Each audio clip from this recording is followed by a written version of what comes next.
Ada seorang syarifah punya anak 3, suaminya meninggal, dia nggak bisa bekerja, nggak ada warisan, sehingga kemudian karena terpaksa nggak ada yang bantu. Nah ini harusnya kita cari. Ada mereka zuriat Nabi yang dia itu mau minta malu, mau kerja, dia nggak dapat kerjaan. Nah yang semacam itu kok dibantu, itu langsung nyambung kepada Nabi Muhammad SAW. Subhanallah, terpaksa nggak ada yang dimakan. Seorang ibu ibanya kepada anaknya, dia keluar. Yang paling mengetahui dengan ilmu terkait dengan kemuliaan dan kebaikan kan para ulama. Datanglah dia kepada seorang mufti di tempat itu, di negara itu. Tepatnya di Irak ini terjadinya. Datang mufti, saya ini syarifah zuriat Nabi, suami saya baru meninggal, saya punya anak 3 perempuan semuanya, nggak bisa kerja kami, dan nggak ada yang bisa dimakan sekarang ini. Kami ingin meminta bantuanmu, ulurkan bantuanmu untuk kami. Apa jawaban Kiai? Mana buktinya kalau kamu itu syarifah? Kalau kamu memang syarifah, buktinya apa? Dia nggak bawa bukti. Nasab mungkin waktu itu Toriko apa namanya itu, Robito itu belum ada kali gitu, sehingga belum ada nasab itu yang tercatat seperti paspor sekarang ini. Sehingga apa? Ya sudah, karena dia minta bukti, dia nggak punya bukti, dia keluar. Karena dia itu terhimpit dengan rasa lapar yang luar biasa, perutnya, dia datang kepada orang Yahudi, pedagang Yahudi, tapi dia bilang, "Gal, aku ini syarifah zuriat Nabi." Polos, lugu, tapi nggak ada maksud.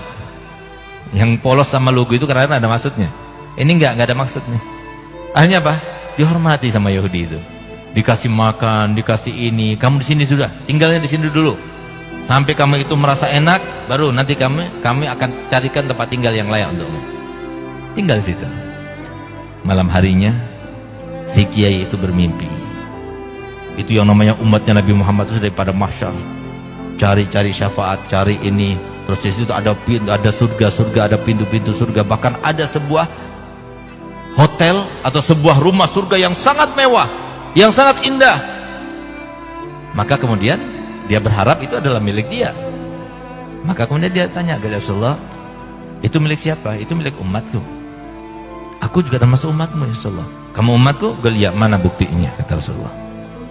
Takutnya kita seperti itu, Pak. "Mana buktinya?" kata Muhammad. "Mana buktinya kalau kamu umat?" "Ya Rasulullah, masa engkau tidak tahu aku ini adalah umatmu?" "Kenapa ketika cucuku datang kepadamu, kemudian dia mengaku sebagai cucuku, kenapa kau masih tidak percaya dan kamu mengatakan pada dia dan melukai hatinya dengan mengatakan, mana buktinya kalau kamu syarifah?" Ya Allah, kata-kata semacam itu sampai kepada Nabi Muhammad. Kita sudah lupa bahwasanya Nabi Muhammad SAW setiap hari Kamis sebelum amal kita dilaporkan kepada Allah Ta'ala, disodorkan dulu kepada Nabi Muhammad. Entah apa yang akan dilaporkan besok ini, hari Kamis besok, apa yang akan dilaporkan seminggu ini kepada Nabi Muhammad. Kata Muhammad, kalau aku melihat amal umatku baik, aku bersyukur, aku tersenyum karenanya. Dan semoga kita selalu menjadikan Nabi Muhammad selalu tersenyum pada kita. Tapi kalau amal yang disampaikan kepadaku, yang disodorkan padaku daripada amal umatku tidak baik, aku akan mintakan ampun. Dimintakan ampun setiap minggu, kemudian begitu kepada cucunya Nabi Muhammad. Begitu perhatiannya kepada cucu Nabi Muhammad. Subhanallah, coba lihat. Hanya kata-kata saja, tapi diingat oleh Nabi Muhammad. Kalau kita ini, Pak, ini saya punya anak ini, dia sebetulnya nggak mau ikut, tapi saya biasa pergi sama anak saya supaya dia itu keluar, ada PD dan sebagainya. Kalau semua tadi dihormati, dimuliakan sama Haji Bayu, saya senang.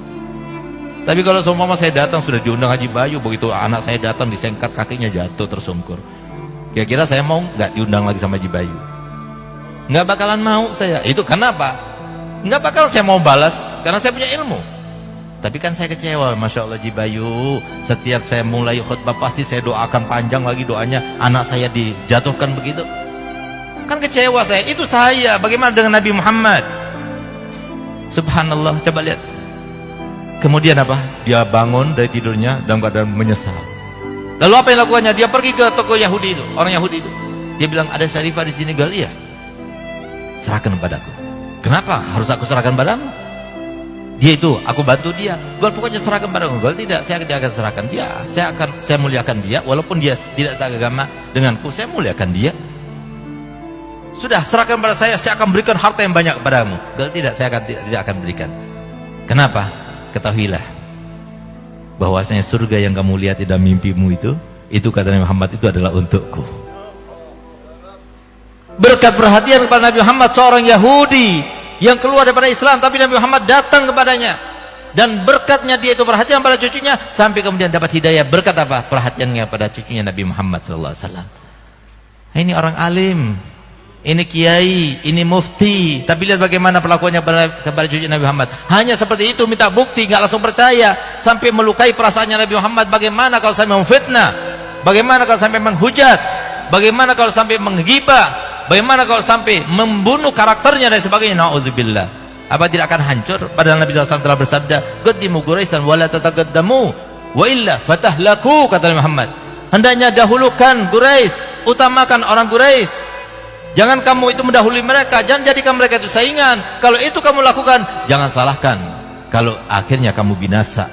Sehingga kita lihat sekarang banyak para kiai, orang alim, minta maaf, yang hilang karismatiknya, tidak diikuti oleh pengikutnya. Bukankah itu sebagai bentuk balasan daripada apa yang diucapkan oleh Nabi Muhammad SAW?